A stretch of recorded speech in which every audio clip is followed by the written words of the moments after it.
존경하고 사랑하는 우리 구독자 여러분 반갑습니다. 여러분의 천만 라디오 천회장입니다. 또 아침이 밝아왔어요. 이제 새벽 시간 또 한번 시작하도록 할까요? 이제 벌써 수요일입니다. 수요일을 여러분들과 함께 시작하는 게 상당히 기분 좋고 영광이고 기쁨이죠. 또 이런 날들이 좀 영원히 지속했으면 좋겠어요. 영원히 지속됐으면 좋겠는데 뭐 그렇게까지는 힘들 것 같고 앞으로 남은 기간 한 8년 정도 남았으니까 한번 가보자고요. 그래도 우리 2년 동안 잘 버텨왔잖아요. 앞으로 8년 동안 한번 잘 버텨서 2030년 12월 31일 날 모두 졸업하도록 합시다. 투자하실 분들은 열심히 하시면 되고 아니다 싶으면은 빨리 포기해도 괜찮습니다. 포기한다고 해가지고 뭐 인생 뭐 실패한 건 아니니까 잘 판단하셔서 여러분들 현명하게 이렇게 대응했으면 좋겠어요. 갑자기 또 요즘 겨울이 다가오고 하다 보니까 부모님, 어머니 생각도 많이 나고 하는 시간인 것 같아요. 여러분들 이런 얘기 들어봤는지 모르겠는데 그 우렁이 아나요? 우렁이. 그 시골에 사는 사람도 알 거예요. 우렁이. 그 우렁이는 그 자기 몸 안에 한 40개에서 한 100개 정도의 알을 낳아요. 알을 낳아가지고 그 알이 이제 부화를 하면은 새끼들은요, 그 제 어미의 그 살을 막 파먹습니다. 파먹으면서 이제 성장을 하는데, 그 어미 우렁이는 그 한 점의 살도 남김없이 이제 새끼들한테 다 주고요. 이제 빈 껍데기만 그 흐르는 물길 따라서 둥둥둥 떠내려 간다고 합니다. 그 모습을 본 새끼 우렁이들이 이렇게 말한다고 하죠. 우리 엄마 두둥실 시집가네. 뭐 그런 이야기를 한답니다. 뭔가 울컥 가슴이 메어나오지 않나요? 근데 그와 반대로 보면 가물치가 있어요. 가물치. 여러분도 아실 겁니다. 가물치. 이 가물치는 그 수천 개 알을 낳아요. 낳은 후에 이제 바로 눈이 멀게 된다고 하더라고요. 그 어미 가물치는 그 먹이를 찾을 수가 없어요. 배고픔을 참아야 하는데, 이때쯤 알에서 이제 부화되어 나온 그 수천 마리의 새끼들이 어미 가물치가 굶어 죽지 않도록 한 마리씩 자진해서 어미 입으로 들어가 가지고 그 어미의 굶주린 배를 채워주면서 어미의 생명을 연장시켜 준다고 합니다. 그렇게 이제 새끼들의 희생에 의존을 하는 거예요. 그럼 어미 가물치가 눈을 다시 회복할 때쯤이면은 그 남은 새끼의 수는 한 10%도 생존치 못하고 그 대부분의 어린 새끼 한 90% 정도의 가물치는 기꺼이 어미를 위해서 이제 희생한다고 하는 거죠. 그래서 보통 가물치를 효자 물고기라고 합니다. 효자 물고기. 오늘을 살고 있는 우리를 봤을 때 우렁이와 같은 그런 모성애를 받고 살아왔으면서도 가물치와 같은 효심의 그 마음과 행동을 얼마만큼이라도 해왔는지 한번 생각해 보게 되죠. 그 우렁이와 같은 자식에 대한 희생, 가물치와 같은 부모님께 대한 효도, 다시 한번 깊게 한번 새겨봅니다. 또 이런 생각이에요. 눈 좋을 때는 예쁜 것 많이 보고, 귀 잘 들릴 때는 좋은 음악 많이 듣고요. 치아가 좋을 때는 맛난 것도 많이 먹고, 가슴이 떨릴 때는 사랑도 많이 해보는 겁니다. 그런 거예요. 뭐 인생 뭐 별거 있겠습니까? 그저 욕심 없이 그냥 즐기면서 사는 게 저는 최고라고 봐요. 한 번뿐인 인생, 어느 날 갑자기 훌쩍 떠나야 할 인생이면 뭐 하나도 챙겨갈 수 없는 우리 돈, 명예, 이런 거 모두 쌓아놓지 말고 있는 거 적든 많든 뭐 베풀면서 살아가는 겁니다. 오늘이 가장 젊은 날이다. 저는 그럽니다. 오늘이 가장 젊은 날이다. 이 세상에서 가장 제일 중요한 일은 인생의 종착역에 섰을 때 자신에게 떳떳하고 후회 없는 인생이 되어야 하겠다. 그런 겁니다. 그 삶은 하늘이 주신 것이고 행복은 내가 만드는 것이에요. 오늘도 즐겁고 기쁨만 가득하길 기대하면서 좋은 날, 좋은 일들만 있었으면 좋겠어요. 그런 의미에서 다시 한번 우리 삼성전자 한번 열심히 떠들어 보도록 하겠습니다. 지금 삼성전자 아주 중요한 위치에 있어요. 지금 보니까 요즘 보니까 뭐 일자리, 법인세, 뭐 국민소득 등 이런 국가경제 주요 지표에 대한 기업들의 이제 기여도를 이제 조사한 결과 이 반도체 산업을 필두로 해서 전자산업에 대한 국가경제 의존도가 심해지고 있다. 그런 겁니다. 반면에 그 전자산업과 더불어서 한국경제의 그 양대 축인 그 자동차 산업, 이 자동차 산업의 국가 경제 기여도는 지금 하락 추세라네요. 하락 추세고, 하여튼 그 관련 업체들의 과감한 R&D하고 설비 투자가 좀 시급하다. 그런 목소리들이 현재 제기되고 있다고 합니다. 22일 날 보니까 한국기업 공헌평가원이라고 있는데, 그 대한상공회에서 발표한 그 한국기업 국가경제공헌도 평가 결과 삼성전자가 이제 공헌 점수가 163점이에요. 1등이겠죠. 1등이고, 이어서 현대차가 54점, 하이닉스 37, 기아는 29, LG 26, 삼성 디스플레이 23점, 한국전력 22, LG 디스플레이 20점, 포스코 17, KT 16점, 이렇게 10위권 내 이름을 올렸더라고요.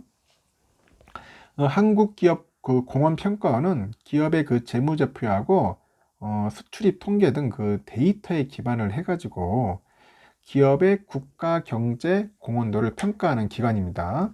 저도 이런 기관이 있는지 처음 알았어요. 한국 기업 공헌평가원. 평가하는 기관인데 그 회계 재무 전문가들과 학자들이 참여를 하고 있어요. 가치 창출, 외화벌이, 국민소득, 국가 재정, 일자리 창출 등 국가 경제와 관련된 여러 항목별 가중치를 달리 해가지고 각 기업들이 얼마만큼 기여했는지를 이제 산출을 하는 거죠. 그래서 올해 이제 10회를 맞은 한국기업 그 국가 경제 공헌도 평가에는 한승수 고려대 교수하고 뭐 정문종, 뭐 한종수, 뭐 이화여대 교수 등 하여튼 뭐 다양한 교수들이 참여를 해가지고 평가를 했던 것 같습니다.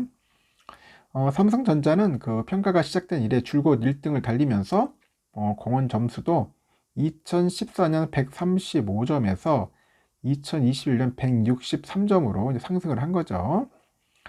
반면에 현대차는 2019년을 제외하고는 줄곧 2위를 지켜왔지만은 점수는 2014년 대비 소폭 하락을 했네요.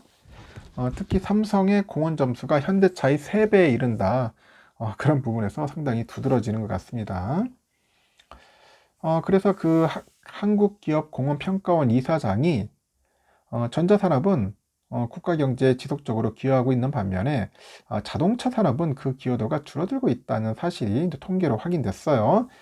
주된 원인으로 보니까 이제 수출이 줄고 있기 때문이다 그렇게 지적을 하는데 그러면서 한국 차가 해외에서 잘 나간다는 일반적인 인식과 달리 자동차 산업은 해외 시장에서 경쟁력이 지속적으로 약해지면서 수출 규모가 2012년 119조에서 2021년 87조 원으로 이제 26% 정도 감소했다고 진단을 해요. 그래서 원장은 그 전자산업하고 자동차 산업 간에 그 대비되는 모습은 연구개발 투자랑 시설 투자 차이에서 비롯된다 그럽니다. 연구개발 상당히 중요한 것 같아요. 시설 투자도 그렇고 한데 연구개발 과감하게 투자해야 한다. 그래야지 제2의 삼성전자가 나오지 않을까 저는 생각을 해봅니다. 그리고 또 한번 삼성전자 요즘 또 파운드리 사업부 상당히 중요하고 생각하고 있고 나름대로 잘하고 있어요. 했는데 요번 그 파운드리 사업부가 그 엔비디아하고 퀄컴, IBM, 바이두 등을 3나노미터 공정 고객으로 확보했답니다. 공정 고객으로. 대단하죠. 엔비디아, 퀄컴, IBM, 바이두. 약 1, 2년의 그 개발 과정을 거쳐가지고 이르면은 2024년께 공급이 이루어질 전망이랍니다. 그래서 스마트폰하고 뭐 서버 등에 들어가는 고성능 이런 반도체가 삼성의 그 3나노, 그 3나노 그 파운드리 공정에 양산된다는 그런 의미를 가지고 있어요.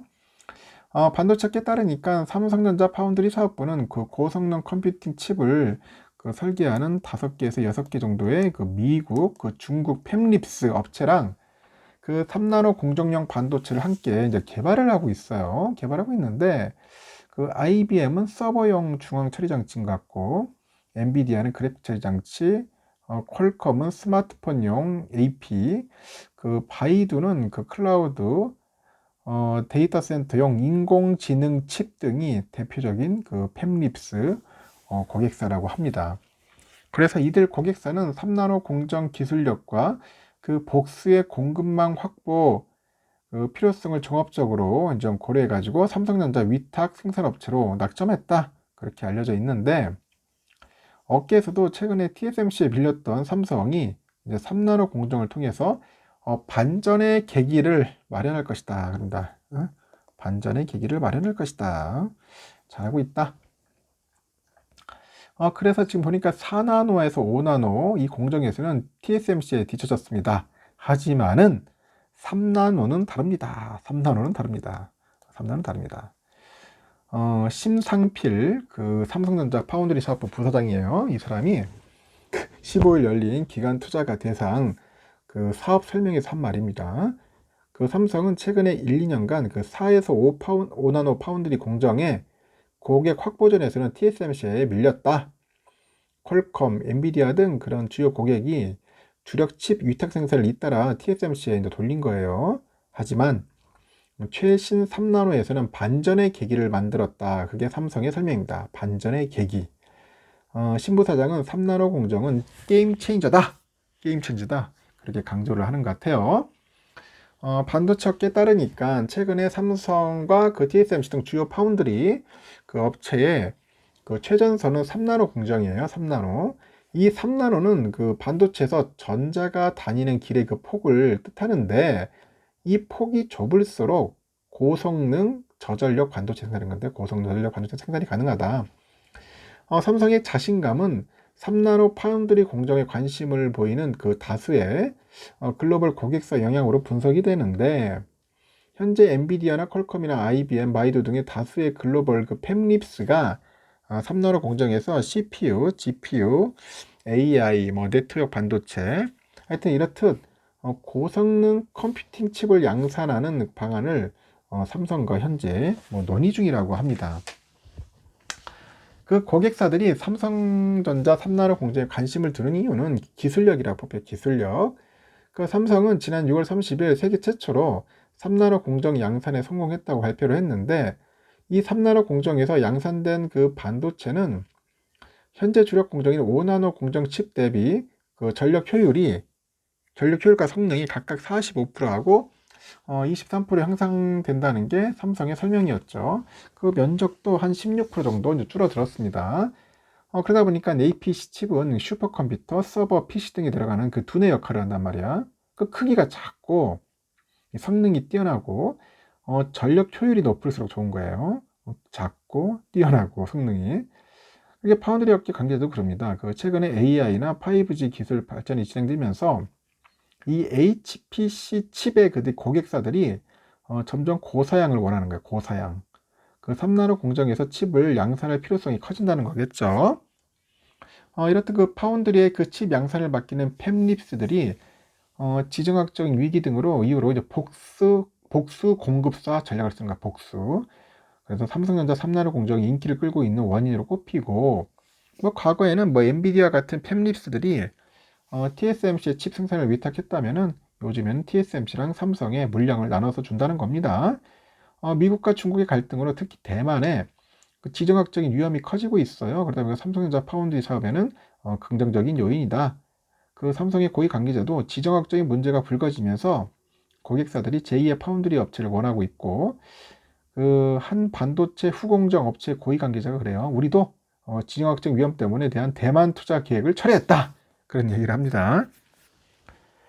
삼성전자 경쟁사 TSMC도 3나노 공정 고객의 확보를 위해 분주하게 움직이는데 그 모리스 창이요. 모리스 창 TSM 창업자가 지난 21일에 그래요. 미국 애리조나주의 공장에 3나노 공정을 만들 것이다. 이렇게 언급을 하더라고요. 그래서 고객사들이 삼성전자에만 위탁 생산을 맡기는 게 아닐 것이다. TSMC보다 더 많은 그 모델과 물량을 따내는 것이 중요하다. 뭐 그렇게 언급들을 하는 것 같습니다. 참고하시면 되고요. 그리고 요즘 메모리 그 반도체 시장에 불어닥친 한파가 최소 올해 하반기까지는 전 지속이 될 것 같아. 지속되면서 전 세계 그 D램 시장이 2019년 이후 3년 만에 역성장할 거다. 역성장할 거라는 그런 전망이 있습니다. 그래서 D램 업계 3등인 미국 마이크론이 늘어나는 재고 부담에 차세대 D램 제품 양산 일정을 연기를 했어요. 연기를 했고 반면에 삼성전자, 하이닉스 등 국내 기업들은 그 신공정 양산에 차질 없이 돌입할 것 같습니다. 이 때문에 그 D램 시장 불황이 차세대 D램 시장 구도에서 삼성과 하이닉스의 지배력을 더 강화시킬 것으로 분석이 되어 시장 그 조사기관에서 그럽니다.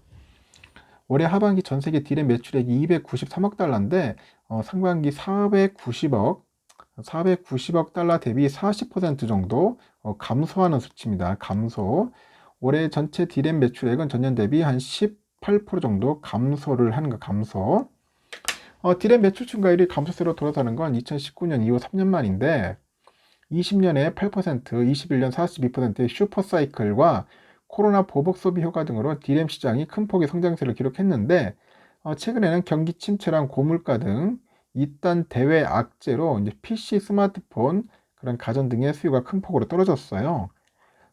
또 통상 연말에 이뤄지는 가전 정보 기술 그 신제품 탑재를 위해서 D램 주문량도 크게 꺾였습니다.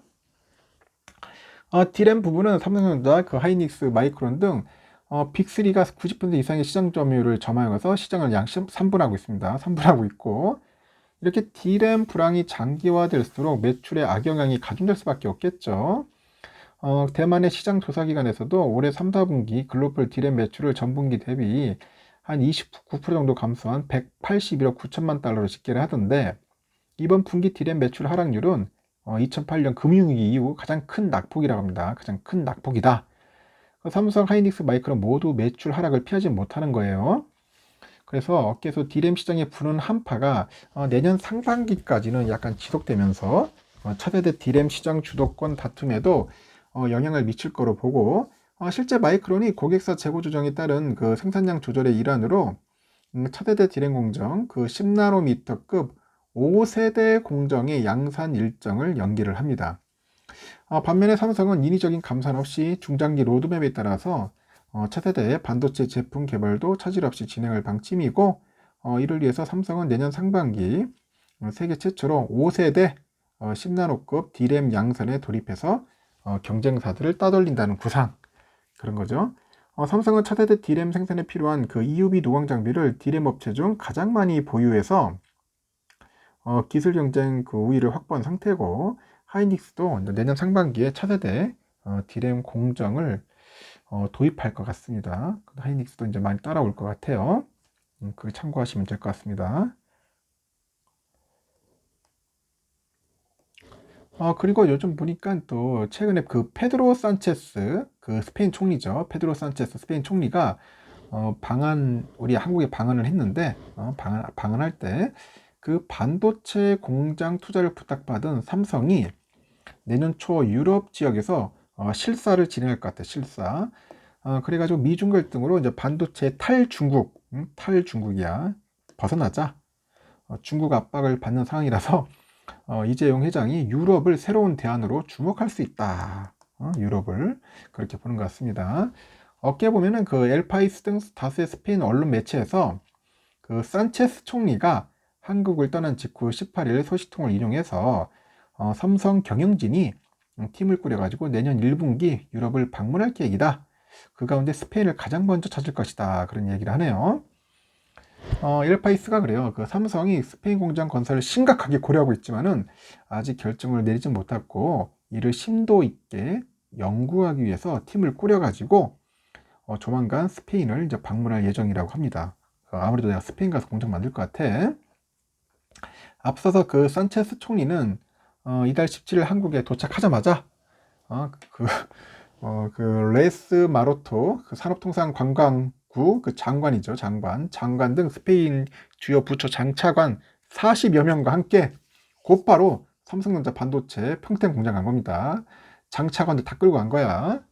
이렇게 스페인 정부 수반이 삼성전자 사업장을 찾은 것은 이때가 처음이고 경기 평택에서 삼성전자와 경기엔 디바이스 솔루션 부분 사장 최시연 사업 사장이죠. 이렇게 만나가지고 산체스 총리가 다음날 18일 서울에서 이 회장하고도 또 미팅을 한 거예요.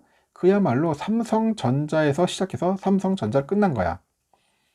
산체스 총리가 이 자리에서 대규모 금융, 세제 지원 등을 제시를 했고 반도체 공장 투자를 제안해요.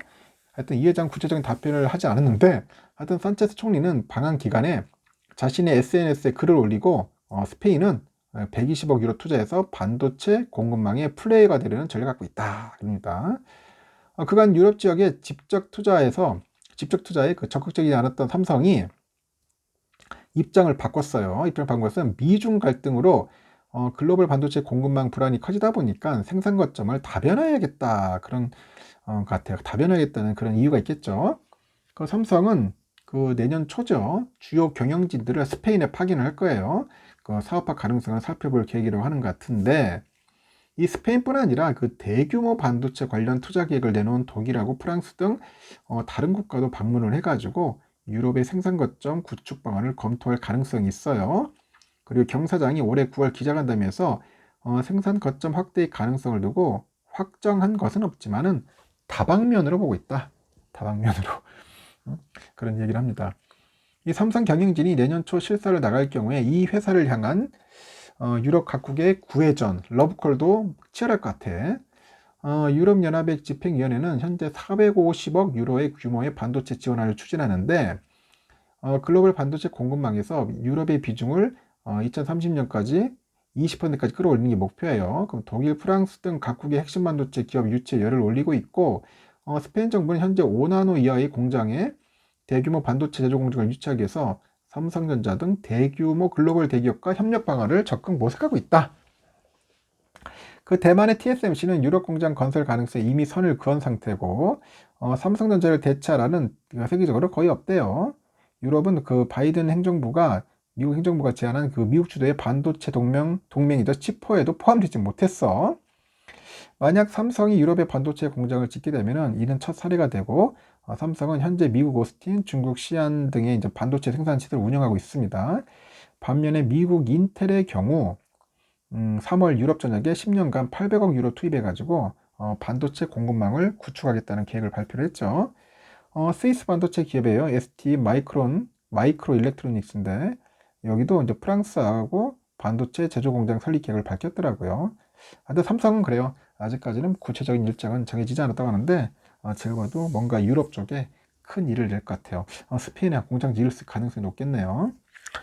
일단 여기까지 하겠습니다. 3분도 소식은 아주 좋은 소식들이에요.